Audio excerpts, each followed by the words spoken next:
You're about to see a flight attendant slap a billionaire's 9-year-old son. Then one call freezes $275 million. Ever seen that happen at 30,000 feet? The moment the cabin door closes on Skywave Flight 501, a sharp crack slices through the low hum of jet engines. Thwap! A hand connects with a child's cheek so hard it seems to echo off every leather seat. In seat 2A, Chris Caldwell flinches, pressing his palm to his reddened cheek. His EcoFly VR headset wobbles as he turns toward his father, eyes glistening with shock and tears. A droplet of apple juice flies from his cup, splattering onto the plush cream leather seat beside him. Standing immediately behind Chris, Ben Caldwell remains frozen for a heartbeat, absorbing what just happened. His crisp linen shirt and tailored chinos do little to soften the tension coiled in his shoulders. In his hand, his thumb hovers over his phone screen, lingering on a contact labeled Omega Call.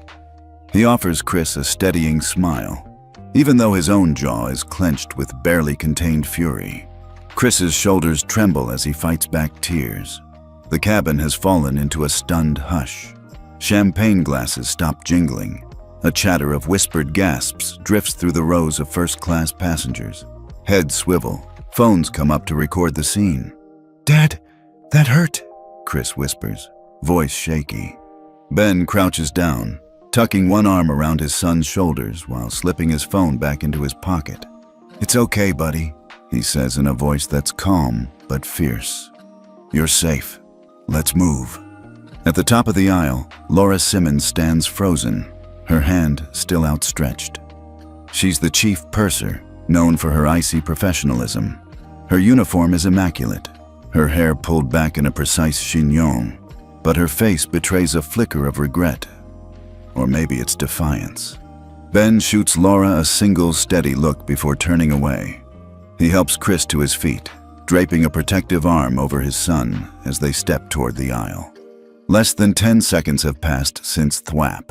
Already, Ben's thought process is in overdrive. He had anticipated friction. He knew Laura resented wealthy first-class passengers, but he never expected open violence. He must act fast.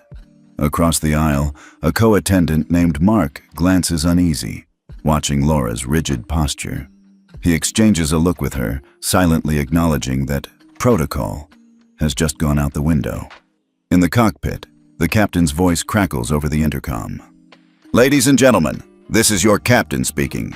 We've just received an instruction from Skywave headquarters. Flight 501 will make an unscheduled landing at Orlando International Airport due to an operational matter. Please remain seated with your seatbelts fastened. We apologize for the inconvenience." In a small office just off the flight deck, Diane Morales, Skywave's vice president of flight operations, stares at her tablet, eyes wide. The secure message reads, "Laura Simmons has struck Chris Caldwell, son of Ben Caldwell.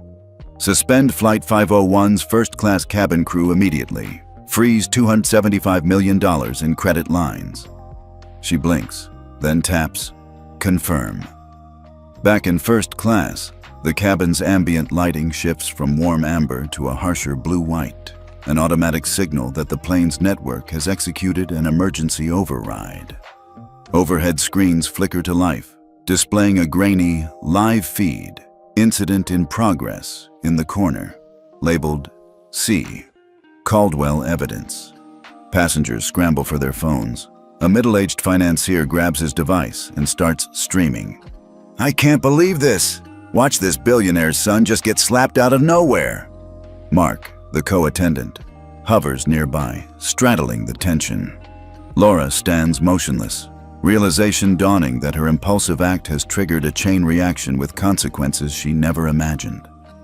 Ben guides Chris down the aisle, moving methodically toward the exit. A handful of passengers shuffle aside to let them pass. Margaret Hill, a retired librarian seated up front, steps forward and catches Ben's eye. She holds her smartphone at waist level, ready to record. "Thank you for standing up for your son," she says gently. "No child should ever be treated like that, especially not in first class." Ben nods, offering a tight, grateful smile. He doesn't respond verbally. Words would only slow him down. They reach the jet bridge as Orlando ground crew positions the plane at a remote gate. The door slides open. Flashbulbs pop from a cluster of reporters crowded just beyond the walkway. A reporter steps forward with a handheld microphone. "Mr. Caldwell, why did you pull that call? What exactly are you going to do?" Ben takes a steadying breath, crouching so he meets Chris's eye. "Actions have consequences," he says quietly. "That's all."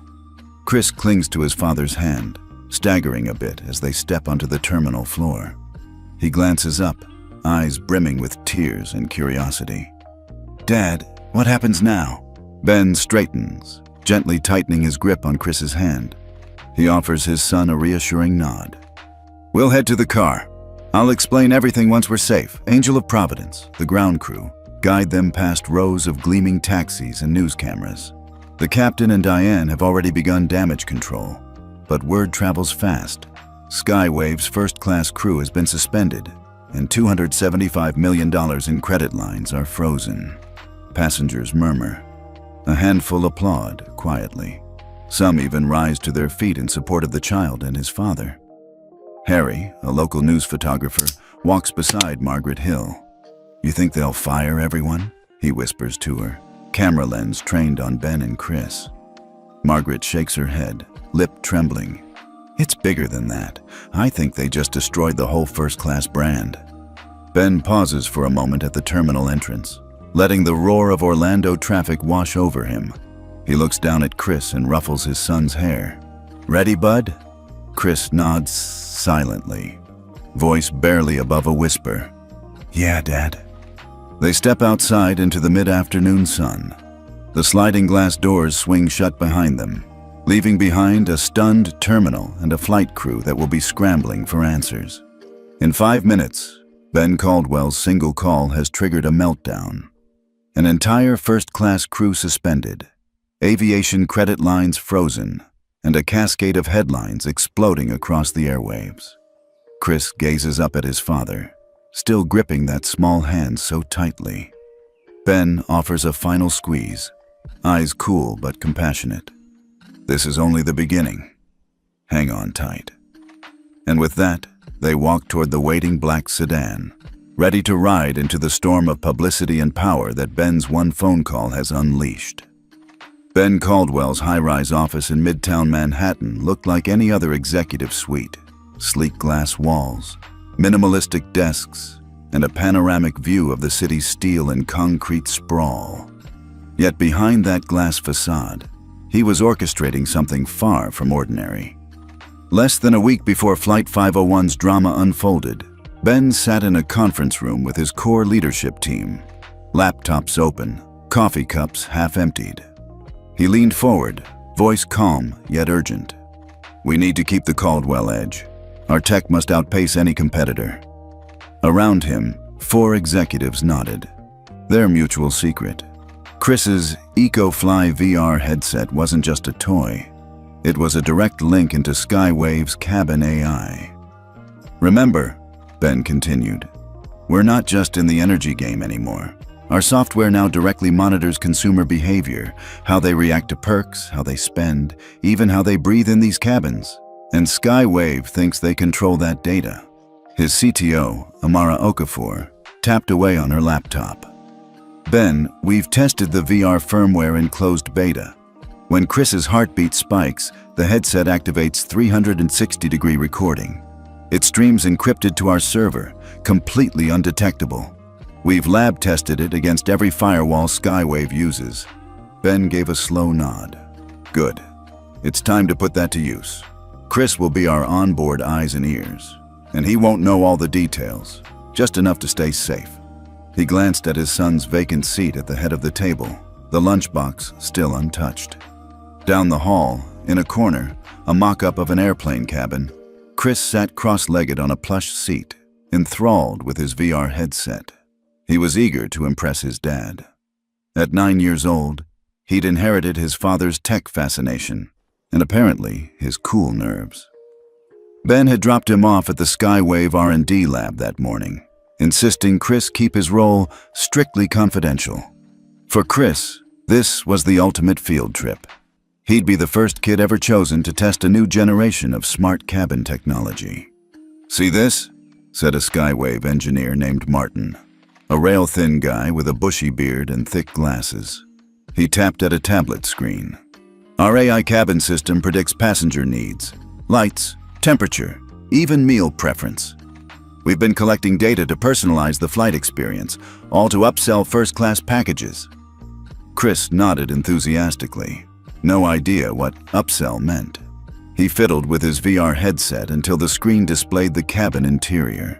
Overhead bins, leather seats, soft lighting, everything digitally rendered. A soft voice from the VR explained, "The AI can track stress levels, micro-expressions, and gauge when a passenger is unhappy. If it detects dissatisfaction, the attendant is alerted." Ben watched from the observation window, arms crossed, his expression unreadable. That midday, he had drilled Chris. "Just pretend you're on vacation, okay? Act like you normally would. But if you feel anything weird, like someone's watching you, you let me know." In the mock cabin, Chris blinked. "Dad, they're making the overhead light dim a little for me. That's kinda cool." He adjusted the VR, and the scene shifted. A digital overlay of a family napping, a couple sipping wine. A soft indicator in the corner signaled monitoring active. Martin smiled. "That's exactly it. Once we launch this system, it'll virtually guarantee no one's unhappy in first class. We'll see if that market share climbs another 3%. We call it Project Zeppelin." He turned to Ben, offering a professional nod. "Thanks for letting us test on Chris. We'll anonymize the data, no identifying info. He's just test subject beta 9 in our logs." Ben didn't flinch. "Understood," he said. But in his head, he was thinking 3 steps ahead. "I'll anonymize your entire AI system as soon as it goes live." He watched Chris from behind the glass. His son clicked a virtual button on the screen, and a prompt flashed. "Recording, passive mode." Chris didn't know he was transmitting everything, including the conversation about upselling and prioritizing premium passengers. Later that afternoon, Ben dropped Chris back off at home, a high-rise condo several blocks away. Chris bounded out of the car, VR headset clutched in one hand and a chocolate milkshake in the other. "Dad, they might give me a real uniform next time. Can you believe it? I felt like a pilot." Ben ruffled his hair. "You did great, buddy. Remember, this is just a game for us. It's important that nobody sees how we're using that headset." Chris grinned, swallowing the last of his shake. At home, their living room was full of tech gadgets and prototype hardware. Ben's desk had 3 glowing monitors, stock tickers, server logs, and a live feed labeled Caldwell Secure. He gestured for Chris to drop the headset on a charging dock. "That was cool," Chris said, plopping onto the couch. "But I don't get why they're so obsessed with first class. Economy's fun too, right?" Ben leaned against the doorway, arms folded. "Look, pal, some people pay extra because they want to feel special. Quieter ride, bigger screen. But if you give everyone in economy an equally fun experience, they might ditch first class. That's worth billions to some airlines." He paused, giving Chris a steady look. "And right now, we're just seeing how that system talks to them. We'll find out if they treat some people better than others." Chris's eyes lit up as he tilted his head. "Like they might ignore the little kid and only help someone sitting in 1A? "Exactly," Ben said. "We want to see if that really happens. For now, you pretend it's just a fun experiment. Okay?" Chris nodded solemnly, already used to his dad's conspiratorial secrets. He hopped off the couch to peek at the server monitor.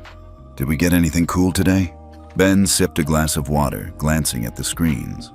"We caught some interesting lines, like a chat between the engineer and the exec saying, 'If we see someone's not paying extra, nudge them out of the best seats.' I want to check it again tonight." He pulled out his phone, tapped a secure app, and a small green light blinked. "We'll decrypt everything after dinner. That way, nobody can claim we tampered the files." Chris grinned. "Awesome. Maybe tomorrow they'll call me VIP guest so I can get free snacks." Ben ruffled his son's hair, a genuine smile flickering across his face. "We'll see about that," he said. As dusk settled over the skyline, Ben moved to the desk and typed commands. On one screen, lines of code scrolled as encrypted data from Skywave's cabin AI downloaded to Caldwell's secure vault. On another, a folder labeled AI Cabin Logs, Flight 501, popped open. He hit Decrypt and watched clusters of transcripts appear. Taverns of conversation, nudges to upgrade, subtle patterns showing passenger profiling. Hidden within those logs, lines where attendants discussed handling passengers based on their premium status. Now, with that live feed from Chris's VR, Ben had audio and video evidence. He leaned back, eyes steady. Everything was aligning for the day Flight 501 would make its unexpected stop in Orlando. For Chris, it would all still be play.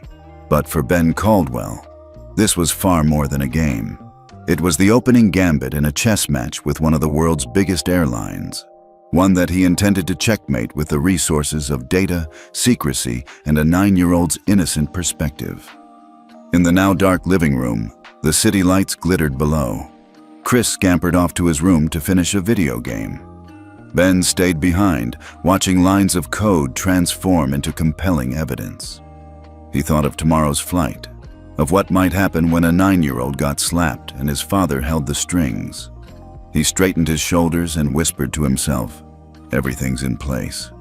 Just drive." Tonight, he'd sleep lightly. By morning, it would all be in motion. Chris Caldwell settled into his seat as Flight 501 climbed through a patch of thinning clouds. The cabin lights dimmed from amber to a cooler white, casting subtle shadows across the leather seats. Outside, the world beneath them receded into a carpet of cottony clouds. Chris tightened the straps of his EcoFly VR headset, feeling a familiar thrill of anticipation. Overhead, a small indicator blinked green. Recording mode activated. From his seat, Chris could see his father, Ben Caldwell, perched quietly a row behind him. Ben's gaze flickered between Chris and the cabin ahead, eyes unblinking as if he were scanning every detail. He'd explained earlier that morning how the VR headset would capture everything, 360-degree video, high-fidelity audio, whenever Chris's heart rate hit a certain threshold. Today, that threshold sat poised like a switch. If Chris got nervous, the device would begin streaming the cabin's hidden conversations straight to Ben's secure servers. To Chris, it felt like a game. To Ben, it was strategic reconnaissance. A few rows forward, Laura Simmons, Skywave's chief purser, moved through the aisle with the practiced grace of someone used to command. She wore a crisp uniform, hair pulled into a tight chignon, and an expression that suggested she held the entire flight in her iron grip. Next to her, TJ, one of the senior flight attendants, balanced a service tray loaded with sparkling water. His eyes flicked nervously toward Chris, then back to Laura. Chris's heart rate ticked upward as he sensed tension rippling through the cabin. He tried to focus on the virtual blueprint of the A320 in his VR display, but the real world crept into his vision. Laura advancing, TJ watching, the soft rustle of first-class menus being handed out. He felt his pulse quicken as the indicator light on his headset clicked amber. Recording had begun automatically. "Everything looking good back here?" TJ asked, his voice low enough that only Laura could hear. He darted a glance toward Chris's seat. "Yeah," Laura replied tersely, eyes narrowing. "That Caldwell kid thinks he can just play with his toys up here. No one gets VIP treatment without paying top dollar. Make sure he knows the rules." Chris's stomach cramped. He tried to swallow, but his throat felt tight. Still, he kept the VR pointed toward Laura and TJ, willing the camera to catch every word. Laura leaned closer to TJ, voice hushed. "I don't want any trouble. If that kid acts up, we hit him with the emotional adjustment. You know what I mean?" TJ's lips twitched. "Understood. We minimize his service. If he asks for something, well, we pretend we're out of his options." That was the moment Chris feared. They were planning to use the AI cabin system to deliberately shortchange anyone who wasn't deemed profitable enough. In the back of his mind, he remembered Ben's warning.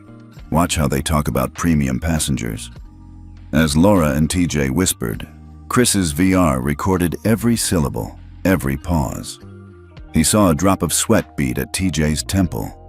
He felt his heart race faster, bright red on his wrist monitor, keeping the footage rolling. From across the aisle, Ben sat unmoving, eyes fixed on his phone. A window on his screen displayed a low-resolution feed from Chris's VR. He toggled a few settings, adjusting the encryption protocol as more data streamed in. On another tab, lines of code scrolled, decrypting the AI cabin logs that Skywave uploaded continuously. Ben absorbed it all in silence, mouth set in a thin line. Laura straightened and strode past the first-class galley, her heels clicking decisively. She didn't look back, but Chris's VR kept tracking. He shifted slightly, resting one hand on his VR controller to keep the lens pointed at the cabin crew's backs. The subtle hum of the AI's ambient microphone mingled with muted overhead announcements as the flight attendants continued their rounds. Silver trays clinking, soft. "Can I get you anything else?" Exchanges. The gentle hiss of air vents. Ben's screen briefly popped up a text. "Priority encoding active. Live decrypt in T-30 minutes." He didn't blink. From Chris's perspective, the cabin seemed normal, but beneath that gloss was the machinery of discrimination. The AI had already flagged Chris as premium failure because he'd only bought a single first-class seat for travel points, not cash. Now, Laura's decision to tacitly ignore his meal request was a live demonstration of exactly what Ben had warned. Down the aisle, a well-dressed gentleman paid in cash for a glass of champagne. The AI's sensor had flagged him as high value. Now his tray arrived first, topped with fresh strawberries. Chris craned his neck to watch as the system delivered preferential treatment. Noise-canceling headphones, extra pillows, first draft of the in-flight meal. When that tray passed by Chris's seat, he realized he wouldn't be getting his own requested chicken wrap. Not because they ran out. It was because the AI had marked him as non-cash passenger. Chris suppressed a flinch. Instead, he leaned forward and quietly called out to the flight attendant rounding the corner. "Excuse me, I asked for the chicken wrap." The attendant offered an apologetic shrug and whispered, "We're all out of that option." Then she moved on. Laura framed the moment perfectly. She caught Chris's eye and arched an eyebrow. Chris felt a wave of embarrassment. Behind his mask, he clenched his teeth.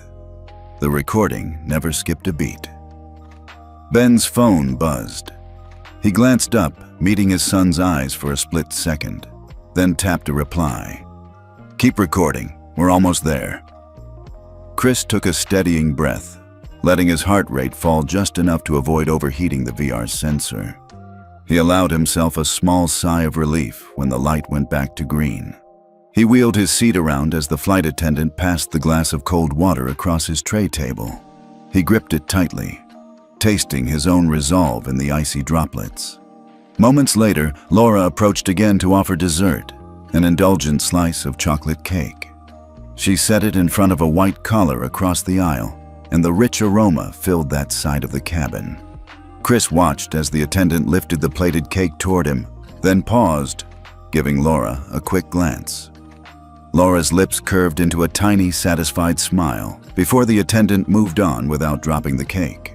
Chris could almost hear the logic. He won't ask again. Chris closed his eyes, anger and determination replacing any sense of embarrassment. He slipped his headphones on, engaged the VR override button, and tapped a note into the on-screen journal. "Laura just denied me dessert. She thinks I'm not worth it." Another data point logged, timestamp, location, cabin altitude. From Ben's vantage point, the live feed grabbed that moment. He paused the real-time decrypt and zoomed in on Laura's expression. The code on his screen highlighted patterns. Staff complicit in AI shortcuts, active discrimination. He swiped a finger across the decrypted text, sending annotated screenshots to his legal counsel. In the back of the cabin, Laura's sisters addressed the second-class aisle, oblivious to the fact that her conversation had been fully documented by the Caldwell, both VR and in-flight logs. She gave TJ a final nod before the intercom crackled with the captain's voice. "In 15 minutes, we'll begin our descent into Orlando. Thank you for your patience." The AI cabin system automatically adjusted the cabin temperature to a warmer setting for premium passengers, dimming lights slightly for everyone else. Chris let his VR capture it all. Climate control bias, preferential lighting, the clipped tone in Laura's voice when she passed his seat. As the engine roared steadily, Ben sat back in his seat, phone cradled in one hand. He tapped out a quick message. "We have everything. Stand by." And in the hush that followed, he allowed himself a small, satisfied nod. The experiment had yielded exactly what he'd suspected. A first-class system that favored cash over child. Chris removed the VR headset and closed his eyes. He felt the cabin tilt ever so slightly as the plane began its descent. His father's hand landed lightly on his shoulder. "Ready for dinner when we land?" Ben asked quietly. Chris met his father's gaze and smiled, tears still glinting in his eyes. "Ready." They both knew that dinner, when it came, would taste sweeter than any chocolate cake Skywave could serve. The moment Laura Simmons's hand snapped across Chris Caldwell's cheek, the entire cabin froze. That single crack echoed over the hum of the engines, silencing the murmur of first-class passengers lingering in their seats. Chris, 9 years old and still wearing his EcoFly VR headset, recoiled, palm pressed against his reddened cheek. His eyes, wide with shock, flicked up to his father's face, searching for help. Ben Caldwell, 57, sat one row back in seat 1C, watching in stunned slow motion. He wore a pale blue linen shirt, unbuttoned at the collar, and navy chinos, casual enough for travel, but today his posture was anything but relaxed. His jaw clenched the moment the slap landed. The VR indicator on Chris's shoulder flicked from green to red. Auto record mode engaged. Chris touched his cheek, tears brimming, and leaned toward the aisle. Ben dropped his glass of water, letting it tumble onto the carpeted floor. He rose to his feet, face a mask of controlled fury. For a moment, no one dared move. Champagne glasses froze mid-sip. A server's tray tilted in mid-air. Every passenger in the cabin felt the tension spike, a collective intake of breath. Laura Simmons, Skywave's chief purser, stood halfway down the aisle, uniform immaculate, hair in a rigid chignon. Her lips curled into a triumphant half-smile as she watched Chris flinch. In the moments before, she'd murmured to her co-attendant, "Teach that rich kid some respect. No one's special up here unless they pay in cash." Now she stood there, hands still raised. Laura's voice was low but carried easily to the surrounding rows. "He should know the rules. First class isn't for punks." TJ, a senior flight attendant, hovered beside her, eyes flicking nervously between Chris and Ben. He swallowed hard, glancing at the rows of startled passengers. Ma'am, it's okay," he whispered. "We can handle this." But Laura shook her head, stepping back only when the captain's voice crackled through the cabin speakers. "Ladies and gentlemen, this is your captain speaking," came the tense voice through the overhead speakers. "We've received instructions from Skywave headquarters to divert to Orlando International Airport for an operational matter. We'll be on the ground in approximately 40 minutes. Thank you for your patience." The cabin's ambient glow shifted abruptly. Lights flicked from soft amber to a cooler, harsh white. Screens above each seat blinked on, displaying a message. Flight 501 First Class Cabin suspended pending investigation, along with a smaller ticker that read 275 MO's credit freeze activated. Ben felt the world tilt under his feet as every passenger gasped. He took a step forward, guiding Chris up out of his seat. "Come on," he said quietly, voice steady but firm. "We're heading to Orlando." Chris nodded numbly, rubbing his cheek. "Dad, it really hurt." He looked around at the frozen expressions, some shocked, some alertly filming on their phones. Ben bent down and kissed Chris's forehead. "I know, buddy. Just hold tight. It's going to be okay." He slid his arm around Chris's shoulders, shielding him from prying eyes, then led him toward the back of the cabin. Laura's crew, and now the entire first-class team, scrambled for their phones. Inside the galley, TJ's hands shook as he tapped out panic-stricken texts. Crew 501 suspended. Headquarters calls diverts. Credit lines frozen. Other attendants by the galleys stared at their own terminals, their color draining as corporate commands spilled onto the screens. No one met Laura's eye as they each realized the consequences of that one slap. The overhead bins lurched as the plane made a slight adjustment for its descent. A hush fell over every row. Passengers craned to watch Ben and Chris slip past the last seat. Ben guided Chris through the cabin, past rows of whispering travelers whose phones were already streaming live footage. "Billionaire's kid slapped on flight. Entire crew suspended." Comments scrolled on jerky live streams. "That's insane. I can't believe a kid got hit. Press 1 if you think he should sue." The internet had already erupted. At the aircraft door, ground crew in bright vests pointed to a side staircase. A cluster of security officers waited there, ordered to escort just the first-class cabin crew off the plane. Ben guided Chris down the steps, camera flashes popping from reporters who'd caught wind of the diversion. Moments later, Laura Simmons was stepped off by an agent who gripped her elbow firmly. She looked back, mouth open in outrage. "This is... Ben Caldwell is abusing his power. You have no proof." Before she could finish, a low murmur rippled through the crowd around the staircase.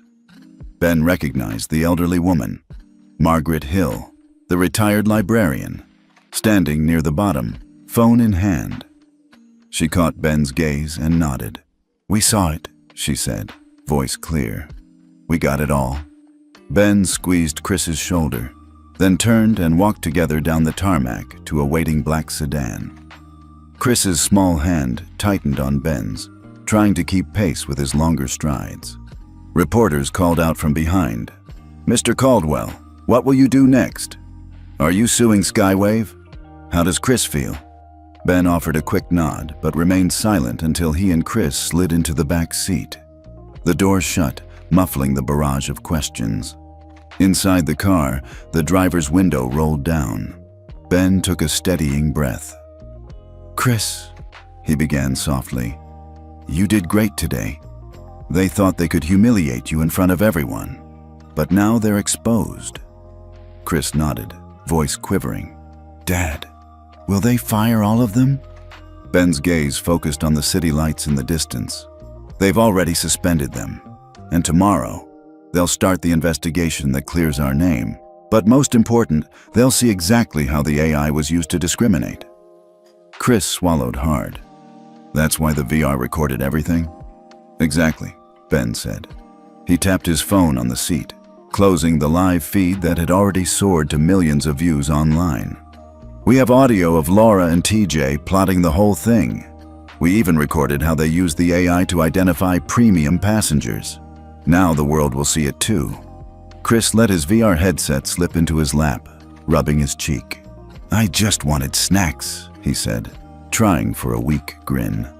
Ben chuckled, wiping a tear from Chris's cheek. "I know, bud, I know. But you're more powerful than any snack." As the black sedan pulled away from the terminal, the tarmac lights fading behind them, the two leaned back in their seats. Ben opened his secure app one last time, sending a final stream of decrypted cabin logs to his legal counsel. AI discrimination. Complete transcript attached. Tomorrow, he would file suit. But tonight he would take Chris home, soothe his son's pain, and prepare for a bigger battle, exposing how a single slap and a single phone call could dismantle an entire airline's secret machinery. Outside the car window, Orlando's skyline drifted closer. For Ben and Chris Caldwell, the real journey was just beginning. Flight 501's wheels touched down on the Orlando runway with a muted thump that echoed through the cabin. The hum of the engines shifted to a softer idle as the plane taxied toward a waiting gate. Overhead, the cabin lights brightened slightly, revealing rows of passengers who still wore expressions of stunned disbelief. As the aircraft slowed, a calm announcement crackled over the intercom. "Ladies and gentlemen, we've landed in Orlando. Please remain seated with your seat belts fastened while ground crew assists us. We apologize for the unexpected diversion." In seat 2A, Chris Caldwell's legs bounced nervously. He clutched his EcoFly VR headset in his lap, the indicator light still blinking green, recording active. He glanced up at his father, Ben, whose calm exterior belied the intensity of the moment. Ben's focus was entirely on his phone, where a small notification read, "Data upload complete. AI cabin logs." The cabin doors opened. A cluster of ground staff and security personnel in bright vests awaited the crew. Flight attendants filed off in a tense, silent procession. Their bright uniforms were dimmed by the reality they faced. Suspended from duty, their reputations dangling by a thread. A few clutched their gear bags. Others stared straight ahead, offering polite but empty nods to the passengers as they passed. Passengers began to stir. Phones and tablets flickered to life, streaming the moment live. "This is live from Orlando. Flight 501's entire first-class crew is standing by the exit. Billionaire's kid slapped. Entire team fired." Some tapped rapidly on their devices, posting on social media, while others leaned forward, trying to catch every detail. Margaret Hill, seated in row 1B, raised her phone to record. At 72, she'd never expected to be front and center of an aviation scandal, but the moment felt like history unfolding. She panned the camera across the aisle, making sure those AI cabin logs notifications were visible on Ben's screen as he reviewed them. Ben gently placed a hand on Chris's back. "We'll be off the plane in just a second. Good job keeping it cool, champ." Chris nodded, though his eyes were wide.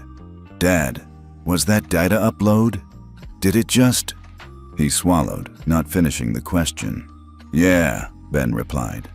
"Every word we needed from Laura and TJ is now in our hands." He pocketed his phone just as the chair sign illuminated. "Let's go." They stood, moving into the aisle as the remaining passengers filed past. Some offered sympathetic smiles. Others avoided eye contact, unsure what to say. Ben guided Chris past them, heading for the stair that connected to the terminal. Outside on the tarmac, a small group of reporters and TVs were already assembled. Flashbulbs popped incessantly. The entire scene bled live across news channels. Skywave's ominous AI system exposed. $275 million frozen, read one chyron. Billionaire's tiny son sparks aviation upheaval, read another. A cameraman spotted Ben and Chris emerging from the jet bridge. He waved a microphone. "Mr. Caldwell, can you tell us what happened up there? Why was your son slapped? And how did a single call freeze nearly $300 million in credit?" Ben paused halfway down the ramp. He exhaled a steady breath before facing the cameras. "My son was struck by a crew member without provocation," he said, voice measured. "We had reason to believe Skywave's AI cabin monitored and discriminated against certain passengers. The data we collected confirms exactly that."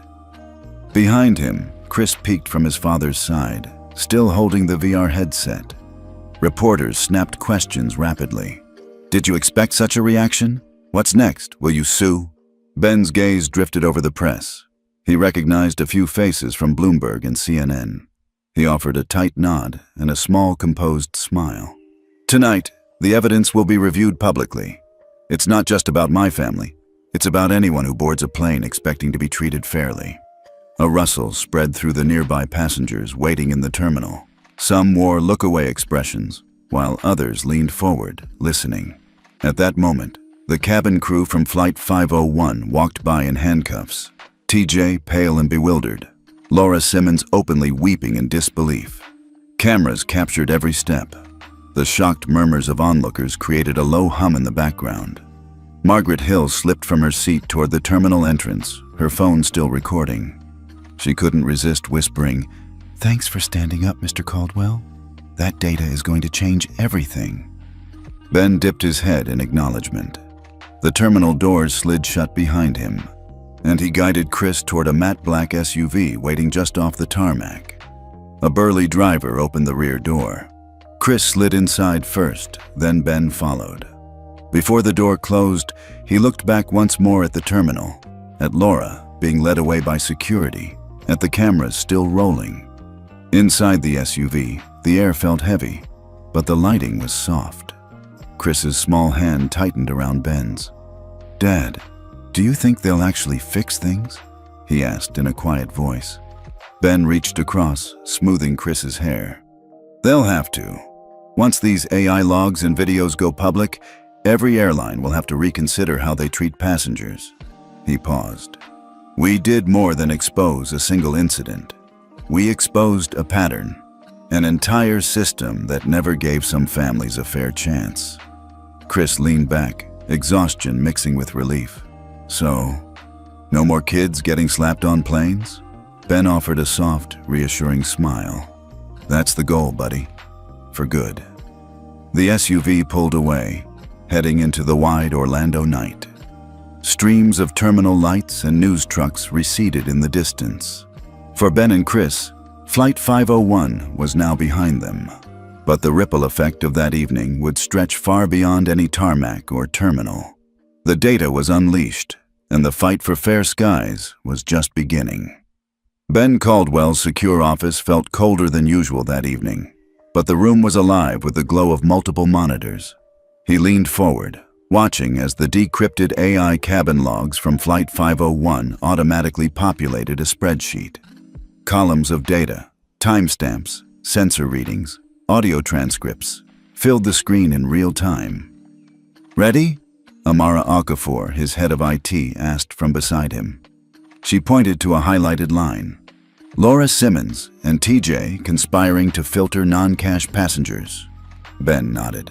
"Pull up the cabin audio for that exact moment." Within seconds, a video player window appeared. The camera angle from Chris's VR headset showed Laura tilting her head toward TJ, voice low but unmistakable. "If he's not paying full fare, ignore his request. We focus on premium revenue." A soft hiss followed, revealing TJ's reply. "Understood. Let the AI do its job." Ben's eyes narrowed.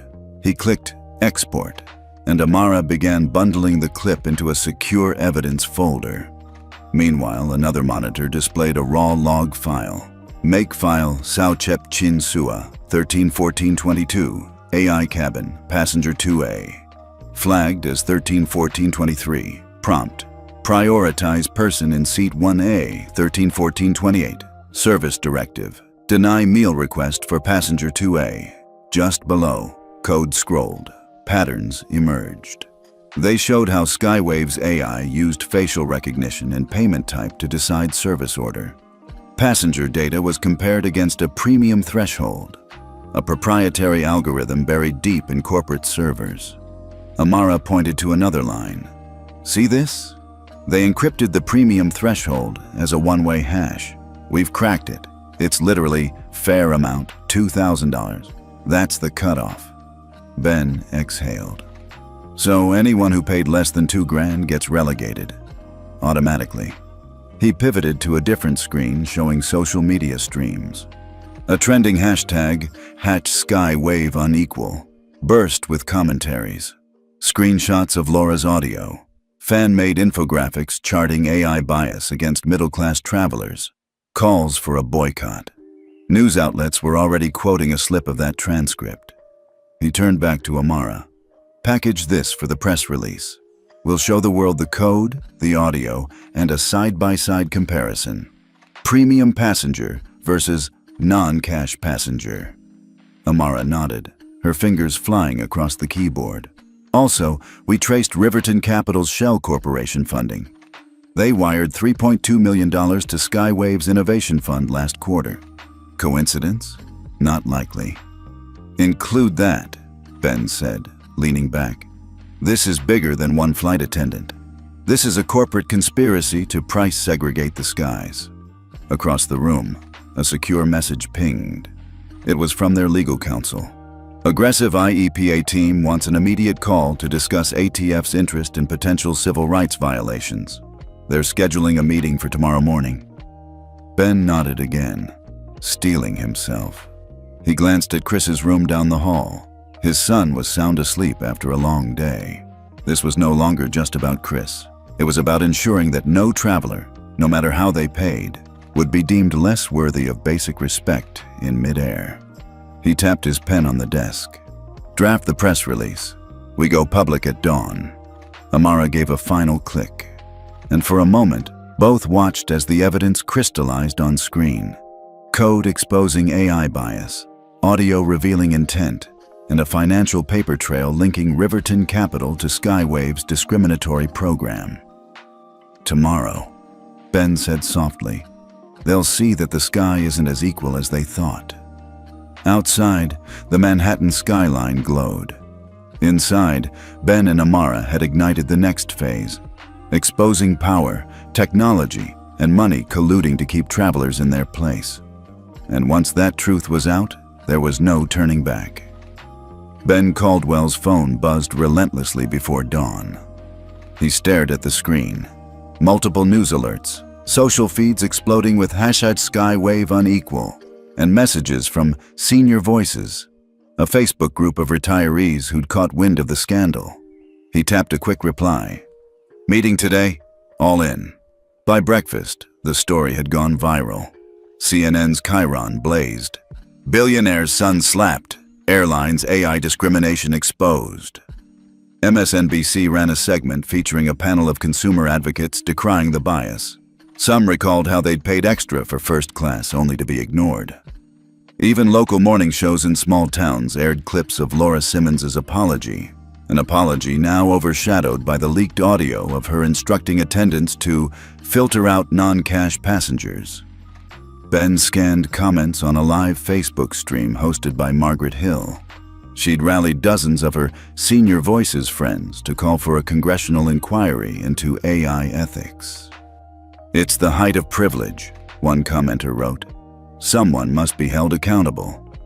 Midday, Ben joined a Zoom call with key lawmakers. Senator Robbins, former civil rights lawyer turned chair of the Senate Aviation Committee, started off bluntly. Mr. Caldwell, your evidence reveals systematic discrimination using AI. We're drafting legislation to regulate in-flight algorithms. Expect subpoenas. Ben nodded, expression calm. Glad to help. This goes beyond Skywave. Any airline could be using similar hidden protocols. He shared a secure link to the decrypted logs, timestamps of preferential treatment, hundreds of flagged, non-cash passengers, proof that Skywave earned an extra $12 million last quarter by upselling after AI nudged people out of loyalty programs. Meanwhile, Riverton Capital's PR team scrambled to spin the narrative. A press release landed in Ben's inbox at 2:00 p.m. Unfounded smear campaign by a vengeful tycoon, accusing him of orchestrating the leak. A second release insisted Laura Simmons was misunderstood, and TJ had no part in any malicious directives. But social media had already turned in Caldwell's favor. Users shared side-by-side infographics showing AI code snippets next to Laura's recorded voice. Retirees keyed in hashtags like #PricedOut and #ElderRespect, demanding consumer protections. Late afternoon, Ben appeared on Good Morning America for an on-camera interview. The anchor asked, how can consumers trust an airline that grades them based on payment type? Ben leaned forward, voice steady. If we let corporations hide AI discrimination for profit, we're eroding basic human dignity. I want every passenger to know they're valued, regardless of how much they spend. Back at home, Chris peeked in, snacking on a peanut butter sandwich. Dad, are people going to listen? He asked. Ben smiled, tousling Chris's hair. They already have, buddy. We've sparked a movement. By sunset, Skywave's CEO issued a statement. Implementing full AI audit, zero tolerance for discrimination. Analysts projected Skywave's stock would drop 20% as cruise control algorithms were frozen. Meanwhile, in online senior forums, retirees compared stories of being dinged from upgrades, some for wearing the wrong color, others for not tipping enough. The collective outrage coalesced into a call for federal oversight. That evening, Ben reviewed the final social metrics. Within 24 hours, the hashtag #SkyWaveUnequal had reached 50 million views.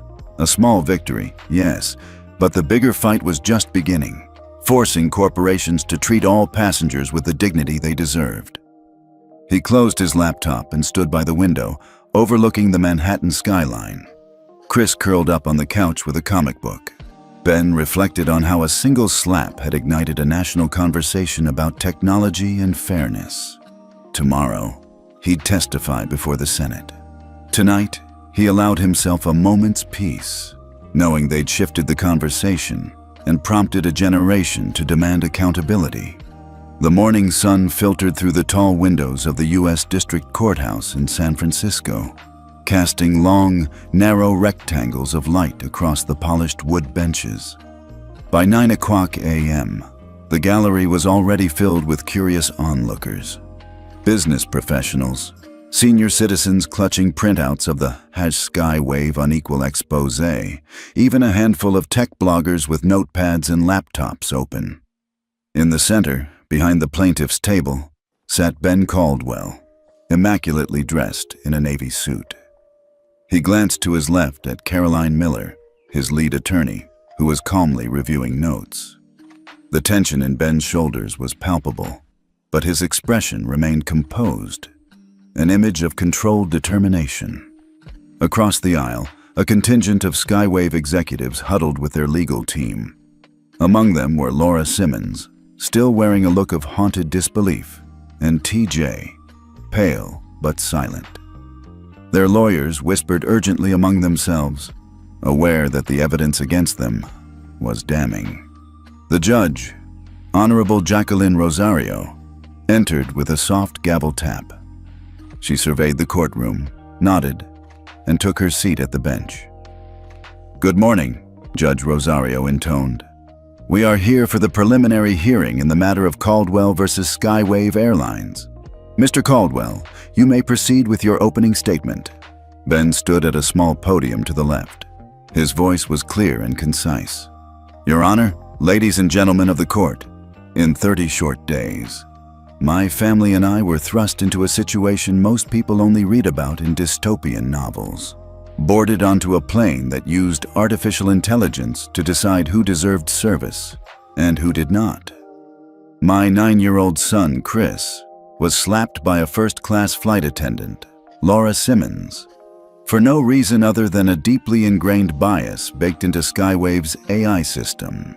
We intend to prove today, with irrefutable audio and video evidence, that Skywave's technology systematically discriminated against any passenger who did not meet a premium threshold." He paused, scanning the room. "We ask the court to hold them accountable." Ben sat. Caroline stood next, unbuttoning her jacket. "Your Honor, my client will demonstrate 3 things. First, that Ms. Simmons physically assaulted a minor. Second, that the assault was part of a deliberate pattern of discrimination implemented by Skywave's AI cabin system.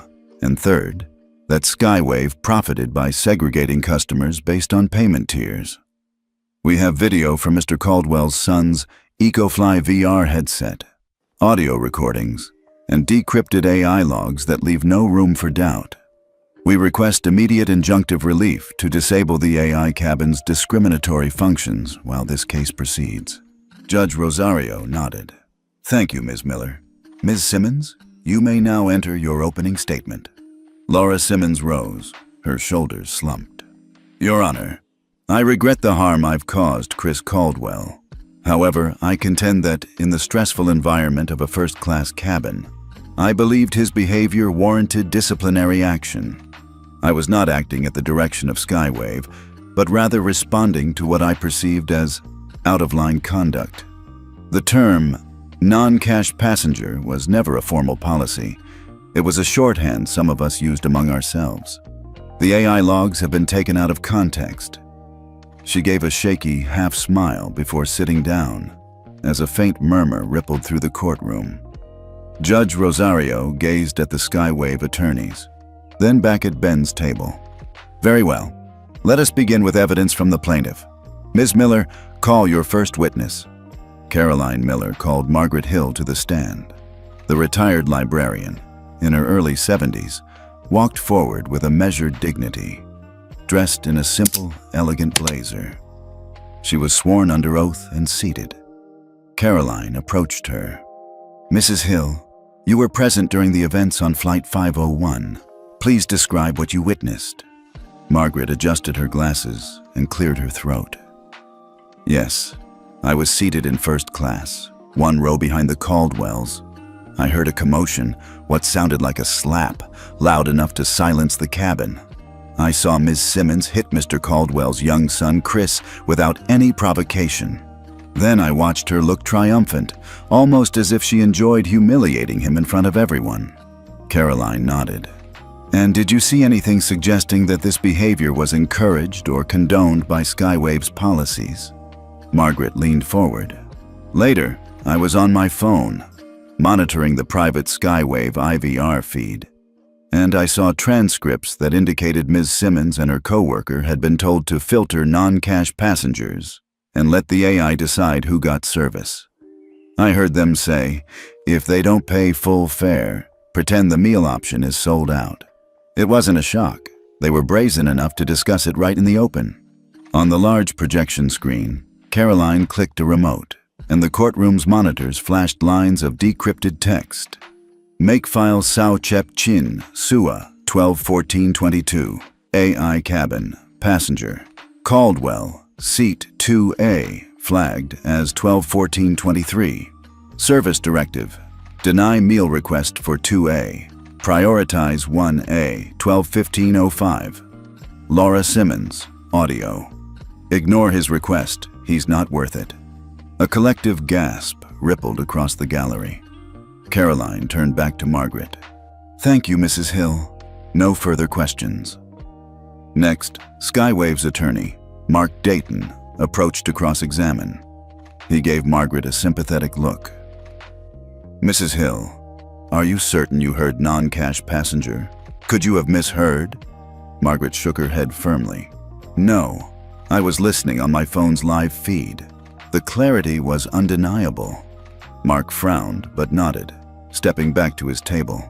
Caroline called her next witness, Dr. Isabel Chen, the AI ethics researcher Ben had retained. Dr. Chen took the stand and was sworn in. Caroline gestured to a large printout of code segments. Dr. Chen, please explain how the AI cabin system functioned. Dr. Chen adjusted her glasses and leaned over the printout. Skywave's AI cabin algorithm used payment metadata, among other factors, to assign service priorities. If a passenger's ticket cost less than $2,000, what the system deemed a premium threshold, the AI flagged them as lower priority. The effect was self-reinforcing. Attendants were instructed by the AI interface to bypass requests for any flagged passenger.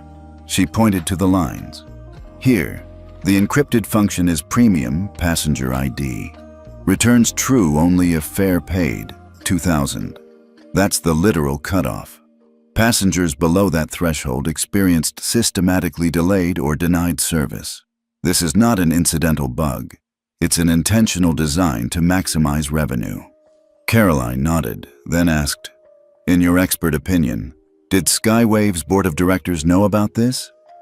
Dr. Chen squared her shoulders. Absolutely.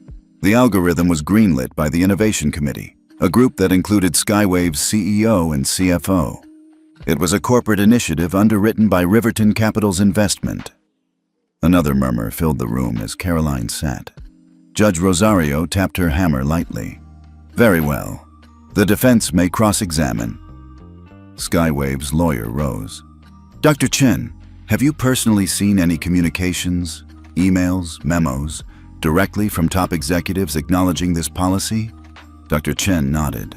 Yes, I have subpoenas showing email chains between Skywave's CTO and senior leadership approving the premium threshold logic. I can provide those to the court. Objection! Skywave's counsel protested, but Judge Rosario overruled. Let the record reflect that Dr. Chen will supply those documents. After a brief recess, the court reconvened. Caroline presented the final piece, The 360-degree video from Chris's VR headset. The lights dimmed, and the recording played.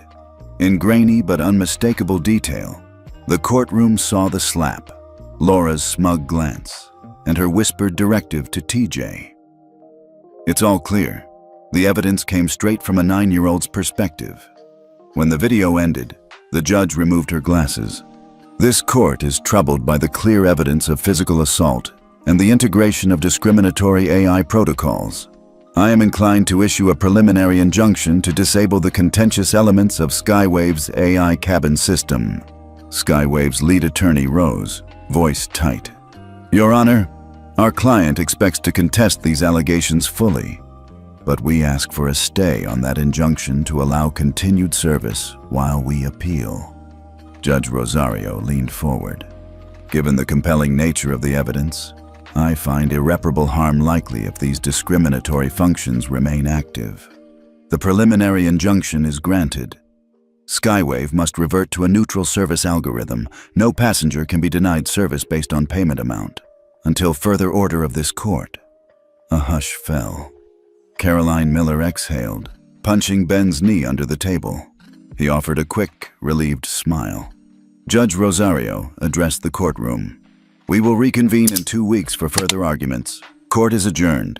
She tapped the gavel. As the gallery emptied, reporters surged forward with cameras and mics. Ben and Caroline exchanged a brief look. Victory, yes, but tempered by the knowledge that the real battle lay ahead. Laura Simmons sat with her head in her hands, and TJ avoided eye contact with anyone. Outside, Margaret Hill awaited Ben. Mr. Caldwell, she said softly, embracing him. You did it. Ben gave a tired nod. We did it, Mrs. Hill, but we're not done yet. News of the Senate hearing barely had time to settle before a different storm hit Ben Caldwell's world. A massive cyber attack aimed at wiping out every bit of evidence he and his team had painstakingly collected.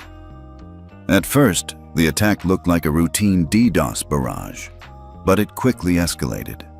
Multiple servers housing encrypted AI cabin logs, VR footage, and financial trails began experiencing suspicious data wipe attempts. Code that skimmed through files, looking for anything with Skywave or AI Discrim in the metadata. Ben was in his secure basement office when alarms started blaring. 3 large monitors flashed urgent warnings. Unauthorized access detected, server cluster alpha. Mirroring discrepancy, shadow protocol engaged. And finally, data integrity threat, attempting ransomware deployment. He rose from his desk, heart pounding. His CTO, Amara Okafor, elbowed past a row of network terminals. They're bypassing our standard firewalls, she reported, fingers flying over the keyboard. They've got government-grade tools, rootkits, zero-day exploits. This isn't just corporate espionage. It's a full-blown, multi-vector attack. Ben quietly activated Shadow Protocol, the off-grid data vault system he and Amara had developed after a minor hack attempt 2 years prior. Servers stored encrypted copies of all critical evidence on physically isolated drives, tucked behind layers of quantum-grade encryption. The on-screen notification changed to Isolated Backup Activated, syncing data to secure nodes. Within seconds, encrypted copies of the AI cabin logs, the VR footage from Chris's headset, financial transaction records, and Senate hearing documents began transferring to those isolated vaults, servers that were completely offline, unreachable by any network. Meanwhile, Amara rerouted traffic to disposable honeypot servers, feeding the attackers false data, mock logs, dummy transcripts, even fabricated AI code snippets that led nowhere. Ben's phone buzzed. It was Agent Karen Liu from the FBI's Cybercrime Division. Mr. Caldwell, we've been tracking this breach. Riverton's shell servers in Frankfurt and Singapore are the entry points. We're initiating warrants for seizure of their hosting providers. Ben exhaled. Good. Let's cut them off. Already in motion, Liu confirmed. But expect multiple fallback channels. This could get ugly. Suddenly, a large terminal screen lit up. Data wipe progress. 15%. Red bars crawled across the screen, indicating that the attackers had already destroyed a portion of the non-shadowed data stores, server clusters that hadn't completed replication to the isolated vaults. Amara's eyes narrowed. I'm spinning up additional offline nodes. We'll keep the vitals intact. Their attack signature matches tools only accessible to a well-funded entity. Definitely Riverton or their tech subsidiary, Pinnacle Digital. Ben nodded, adrenaline surging. Keep working. Notify me the second it's safe to switch to lawsuits and subpoenas. She tapped a few more keys, gasping as new, malicious process detected alerts popped up. But by now, 87% of their critical data was tucked away in the offline vaults, completely untouchable. The on-screen message morphed to Shadow Protocol, 87% complete, finalizing offline backup. He sank into his chair, running a hand over his face. They're desperate. Behind him, the basement door clicked open. Chris peeked in, eyes wide. Dad, is everything okay? Ben turned, forcing a calm smile. We're fine, buddy. Just some grown-up stuff to handle. Chris nodded and left, gentle footsteps echoing up the stairs. Ben returned to the monitors. Amara, status? Shadow Protocol at 100%. She announced. Nothing else is at risk. We've trapped all the data in offline vaults. Ben pressed his fingertips together. Good. Call the FBI. Get them everything they need to shut Riverton down. Within an hour, FBI agents executed warrants in Holland and Singapore, seizing servers and impounding digital evidence of sabotage. In the Caldwell Command Center, rooted behind concrete walls, Ben and Amara high-fived silently, knowing they'd just outmaneuvered a major attack. Later that night, as Manhattan's skyline shimmered through his office windows, Ben reflected on how close they'd come to losing everything. Every AI log, every VR clip, every shred of proof. They thought they could bury us with Russian-style malware, he murmured to Amara. But they underestimated our preparations. Amara nodded. Shadow Protocol saved us. Ben closed his laptop. Tomorrow, they'd work with the FBI to press criminal charges and expose Pinnacle Digital's role in the attacks. The PR would be brutal, but they had the upper hand because the evidence was safe and the world would see the full story unfiltered. He tapped his phone one last time. Dawn press release. AI sabotage exposed. Riverton's digital fingerprints confirmed. Senate to convene emergency oversight hearing. With that, he flipped off the light. The silent hum of the backup generators was all that remained. Their digital fortress had held. The courtroom that morning felt electric, as if every chair crackled with anticipation. Word had spread that Skywave executives and Riverton Capital operatives would face dire consequences today. At the defense table, Laura Simmons sat alone, shoulders slumped, her uniform discarded. She wore a plain suit, hair pulled back loosely, guilt etched into her palms. Across the aisle, James Whitfield, the high-priced attorney, paced nervously, reviewing notes that incriminated both Skywave and Pinnacle's parent company. Ben Caldwell sat with his lead counsel, Caroline Miller, in seats reserved for plaintiffs. Next to them, Captain Marcus Rivera, Skywave's former interim CEO, looked gaunt. He'd resigned under pressure last week when internal emails confirmed his active role in approving the discriminatory AI system. On the prosecution side, Agent Karen Liu of the FBI and two federal prosecutors exchanged quiet nods. Judge Rosario entered, settling behind the bench. Good morning. We reconvene for the continuation of Caldwell versus Skywave. We have new evidence from the FBI's investigation into Pinnacle Digital's cyber attack and the conspiracy orchestrated by Riverton Capital. We'll begin with the government's presentation. Agent Liu stepped up, producing a stack of files. Your Honor, after Skywave's AI logs were disclosed, our cyber team traced an organized sabotage campaign back to a Riverton subsidiary, Pinnacle Digital. We recovered server logs showing automated scripts deployed to corrupt Caldwell's evidence servers. We also intercepted emails between Mr. Whitfield and Ms. Simmons, confirming they actively manipulated AI parameters to target non-cash passengers. A large screen flickered on, displaying highlighted email chains dated months before Flight 501's incident. In one, Laura Simmons typed, "We need to make an example of the Caldwells. Maintain the AI code that downgrades anyone under a $2,000 fare." Below was Whitfield's response, "Understood. We'll ensure Skywave keeps that threshold hidden. Publicly, it's just a recommendation algorithm." Gasps rippled through the gallery. Even Laura's head snapped up, eyes wide. Caroline Miller approached. "Your Honor, we move to introduce these emails as evidence of a coordinated conspiracy to discriminate and sabotage Caldwell's data." The judge nodded, and the emails were marked as evidence. Next, the prosecution called Michael Pierce, the lead co-attendant. He appeared nervous but resolute. Under oath, he admitted that he'd participated in late-night calls with Laura and TJ, receiving directives from Whitfield to prioritize high rollers. He confessed that Pinnacle had offered him and Laura substantial hush money, checks deposited into offshore accounts. Lightning flashed through the courtroom when Prosecutor Daniels presented a forgery analysis. The signed checks from Pinnacle Digital to Ms. Simmons and Mr. Pierce were traced to shell corporations controlled by the Davenport family, key stakeholders in Pinnacle and Riverton. We have bank records, KYC documents, travel logs, enough to tie them directly to the cyber attacks that nearly erased Caldwell's evidence. At 30 minutes into the presentation, Judge Rosario leaned forward.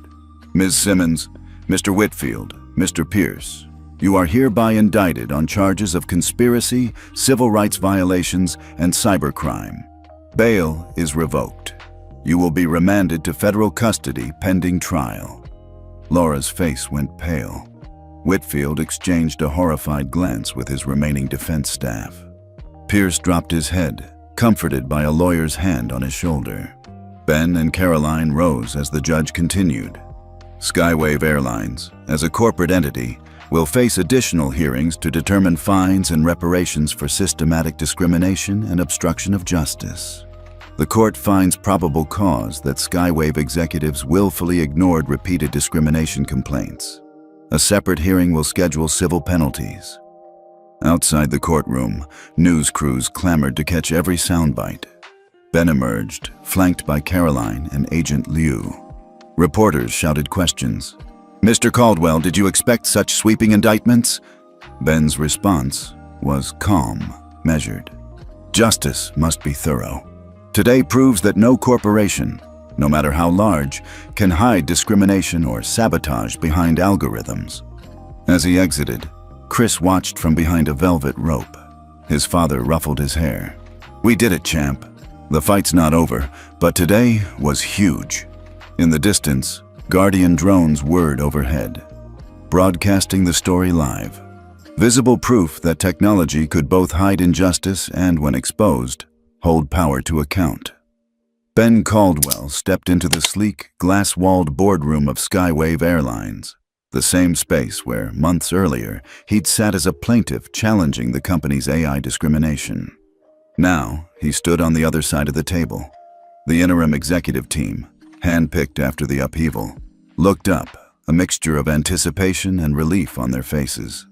At the head of the table, Diane Morales, CEO by appointment, offered a respectful nod. She wore a simple navy suit and held a printed copy of Ben's blueprint, Flight Justice Protocols. To her right sat Marcus Rivera, no longer captain or CEO, but head of customer experience.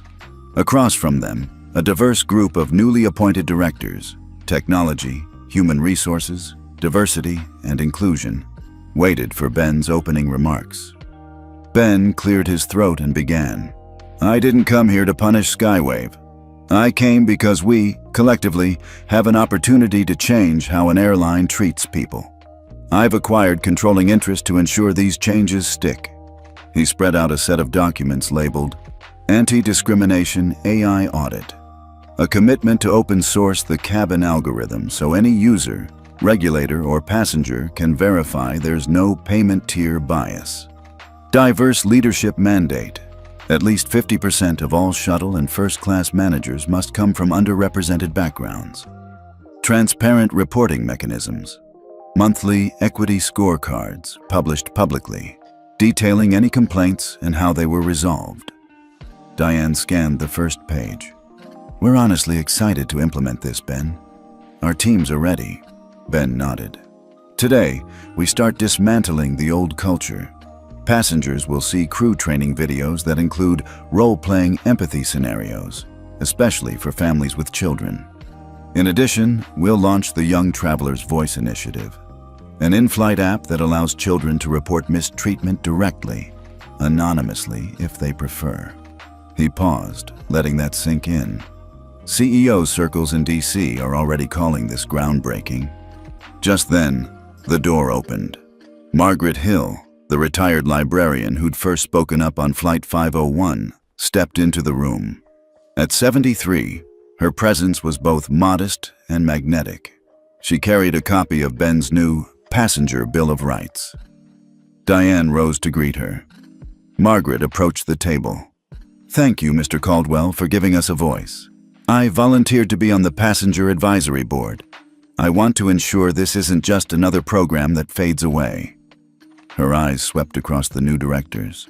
"I want kids to grow up seeing airlines hold themselves to a higher standard." Ben smiled. "Margaret, your advocacy changed everything. We'd be nowhere without people like you." He turned back to the board. "Now, let's talk timeline. By next week, all in-flight systems will remove any AI filters tied to fare amount. By the end of the month, new training begins. Our first batch of Young Traveler's Voice betas will be installed on 10 aircraft. We'll monitor feedback and expand accordingly." Expand. Marcus raised a hand. "We also have a new grant program, Homes for Seniors. Caldwell has committed $50 million to build housing for retired Skywave staff who faced layoffs during the scandal." A ripple of appreciation passed around the table. "Thank you," Ben said, voice warm. "It's about more than optics. It's about community, making sure no one feels abandoned." As the meeting closed, Diane and Marcus exchanged determined looks. The boardroom, once a battleground of lawsuits and hostile emails, now buzzed with collaboration. Ben watched Margaret walk out, clutching the Passenger Bill of Rights. He caught her eye and gave a small wave. Outside, a new Skywave jet taxied past, its livery subtly updated with the tagline, "Everyone belongs in the sky." Ben turned back inside, the weight of responsibility tempered by genuine hope. They'd transformed a scandal into a catalyst for change. Now, it was up to them to see it through. Skywave's transformation was most visible on the tarmac at San Francisco International, where a newly painted fleet of gleaming blue and white jets lined up under an early morning sun. A year had passed since that fateful slap, and today was the official launch of the Young Traveler's Voice Initiative, an in-flight system that allowed children to report mistreatment directly to a neutral oversight team. Children on this flight wore small clip-on devices that could record audio snippets whenever they felt uneasy, sending real-time alerts to both cabin crew and an on-ground monitoring center. In Seat 2C, 9-year-old Chris Caldwell fiddled with his new device, a tiny microphone badge on his lapel. He glanced across the aisle at his younger sister, Zara, 13, who was already toggling through passenger equity scorecards on her tablet, an interactive dashboard that showed in real time whether the airline was meeting its new transparency benchmarks. Zara tapped a chart labeled "Complaints Resolved Within 2 Hours, 98%, and gave her father a thumbs up. Ben Caldwell watched from row 1, wearing a pressed white shirt with the tailor's crease still sharp. Beside him, Margaret Hill, 73, smiled as she observed a young boy raise his device when a flight attendant took a bit too long bringing juice. Within seconds, the cabin crew received an alert. A junior flight attendant knelt beside the boy's seat, offering a sincere apology and a fresh glass. The boy beamed, and Margaret's eyes glistened. "That's exactly why this matters," she whispered. Mid-cabin, Diane Morales, now Chief Customer Officer, monitored an iPad. Every alert, every resolution streamed across her screen. A green, resolved icon flashed as the system quietly logged the interaction. She tapped her communications pod. All systems look good. 99% compliance today. Across the aisle, the former Captain Marcus Rivera nodded, gratified that "everyone belongs truly" was no longer just a tagline. In the rear, a crew of diverse flight attendants moved gracefully through the aisle. They wore badges identifying pronouns and hometowns, an outward sign of the inclusive culture VMware, formerly Skywave, had built. One of them offered Zara a vegetarian snack without being asked. The AI no longer flagged passengers based on spend.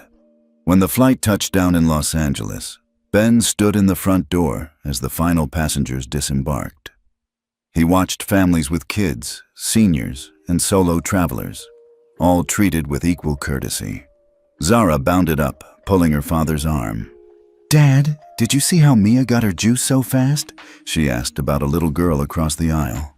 Ben crouched down, ruffling Zara's hair. "That's change in action, kiddo. And next up, homes for seniors.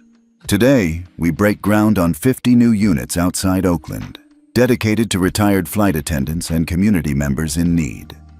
Margaret Hill was right behind them, carrying a bouquet of daisies for the groundbreaking ceremony. Pulling out his phone, Ben snapped a photo of the plaque next to him. "In honor of those who spoke up, Skywave's beacon of equity." He sent it to the Washington Accountability Project's group chat, where colleagues were already sharing updates from healthcare and education reform projects funded by his foundation. As the sun dipped low, a Skywave jet ascended overhead, its engines a gentle roar against the dusky sky. Inside his car, Chris gazed out the window, holding his young traveler's voice device. "Dad, next time, can I be the one to report a problem?" he asked, eyes bright. Ben smiled and squeezed his son's shoulder. "Of course, champ. And one day, Zara will represent the next generation of activists, just like she's doing now." He glanced at Zara, who was already drafting a new report on AI ethics for her school project. In that moment, Ben realized the real victory. It wasn't just about punishing a few bad apples or disabling a biased algorithm. It was about building a system where anyone, child, senior, or middle-class family, could speak up and be heard. As the city lights mirrored the sky's deepening blue, he felt a rare, full-bodied hope. They had not only changed an airline, they had nudged the entire industry, and perhaps the culture, toward true equity.